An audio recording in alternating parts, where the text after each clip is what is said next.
ya. Oke, selamat siang Bu Denia. Perkenalkan kami dari kelompok 6 di sini akan mempresentasikan progres tugas besar kami di mata kuliah eh, pengalaman pengguna. Oke.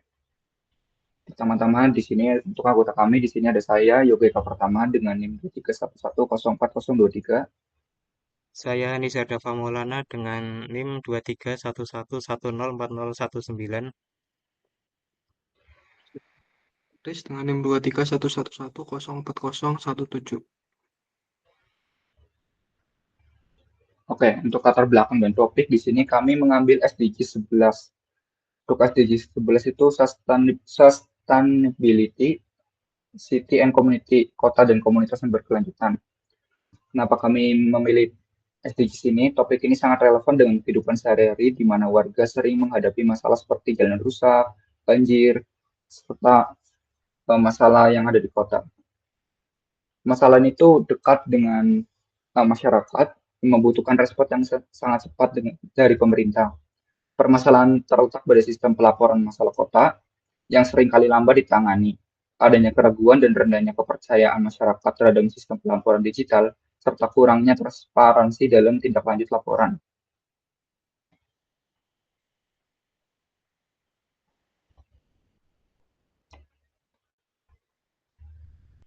Oke, untuk predispositionnya, pertama kebiasaan melapor langsung. Sebagian besar masyarakat memiliki kebiasaan melapor secara langsung tentang masalah kota seperti sampah menumpuk, banjir, dan lain-lain. Misalnya melalui uh, kelurahan atau dari kades. Gitu. Cara ini dianggap lebih nyata karena melibatkan interaksi langsung dengan aparat setempat. Ketika sistem ini diperkenalkan, muncul keraguan dari masyarakat apakah laporan yang disampaikan secara online benar-benar ditindaklanjuti atau tidak. Yang kedua, literasi digital rendah. Bagi sebagian masyarakat, terutama lansia atau warga yang literasi digitalnya rendah, aplikasi pelaporan sering dianggap rumit dan membingungkan.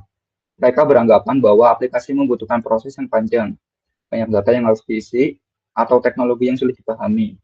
Hal ini membuat mereka enggan mencoba aplikasi meskipun sebenarnya sistem tersebut dirancang sederhana. Oke, untuk yang ketiga, ekspektasi kecepatan dan transparansi. Pengguna biasanya menganggap bahwa pelaporan melalui aplikasi digital harus memberikan hasil yang lebih cepat dan transparansi dibandingkan dengan pelaporan manual. Jika laporan yang dibuat tidak segera mendapatkan tanggapan, maka akan muncul rasa kecewa dan ketidakpercayaan terhadap aplikasi.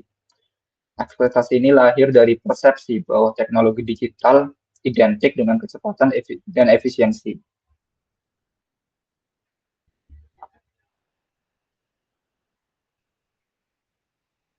Baik, selanjutnya untuk metode desain research, di sini untuk menguji asumsi, kami merencanakan dan melaksanakan riset dengan tujuan memahami kebutuhan, kebiasaan, dan hambatan masyarakat dalam melaporkan masalah. Metodologi utama yang digunakan yang pertama yaitu observasi konseptual. Di sini untuk memahami perilaku nyata warga saat melapor ke RT atau ke RW. Lalu yang kedua ada wawancara semi terstruktur untuk menggali lebih dalam motivasi, hambatan, dan tingkat kepercayaan terhadap sistem digital.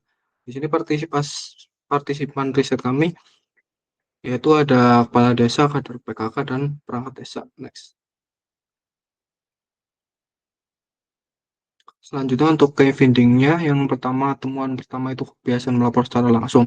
Masyarakat memang lebih percaya pelaporan langsung karena ada interaksi nyata. Diambil kutipan dari kepala desa, warga di sini lebih terbiasa langsung melapor ke saya. Mereka masih ragu kalau harus lapor lewat aplikasi, takutnya tidak ditindaklanjuti. Lalu selanjutnya temuan kedua, literasi digital. Warga terutama lansia mengalami kesulitan dan menilai prosesnya itu rumit. Diambil dari kutipan warga, banyak warga terutama yang sudah lanjut usia lebih memilih melapor secara langsung. Mereka merasa penggunaan aplikasi pelaporan terlalu rumit. Lalu temuan yang ketiga, ekspektasi transparansi.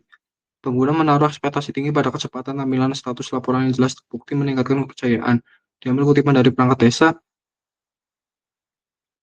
kalau sistemnya bisa menampilkan sejauh mana laporan warga sudah ditindaklanjuti, saya yakin warga akan lebih percaya. Next. Lalu selanjutnya untuk insight-nya, insight yang pertama di sini kepercayaan. Masyarakat menaruh kepercayaan tinggi pada pelaporan langsung karena itu memberi bukti nyata bahwa laporan diterima.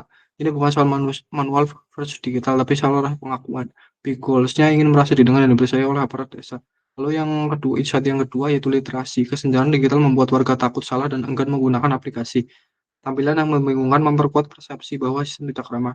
Lalu insight yang ketiga, transparansi. Kesempatan dan transparansi adalah indikator kredibilitas. Mengetahui status laporan secara real time meminimalkan ketidakpastian dan meningkatkan rasa aman. Next.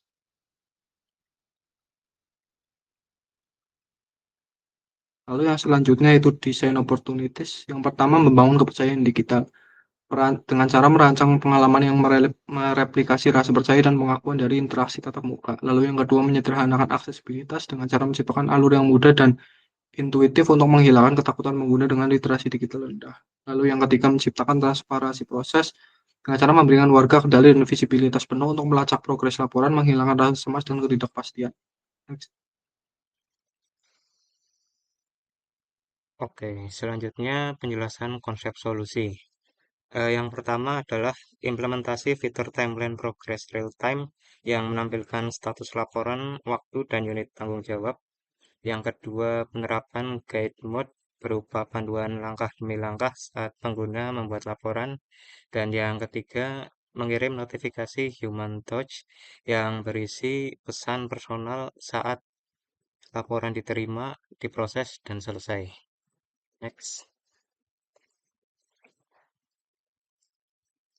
Lalu untuk hubungan konsep dengan riset, yang pertama menampilkan alur progres laporan secara real time.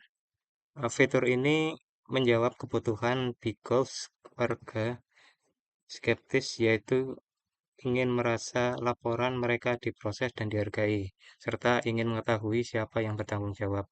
Yang kedua, fitur guided mode yang memandu pengguna. Fitur ini mendukung big goals warga awam digital, yaitu ingin merasa percaya diri dan tidak takut salah, serta mendukung do goals, yaitu dapat mengirim laporan mandiri.